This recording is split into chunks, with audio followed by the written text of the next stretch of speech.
After you click the link to get into DSI, you will come to this page. You will then enter your username, which is assigned to you only, and your class code, which is assigned to your class period. You will click Login, and then you will see this screen.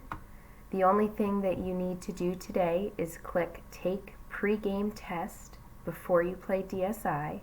This will take you to a pre-test that is not graded. It is just to get your pre-knowledge of drugs, illegal drugs.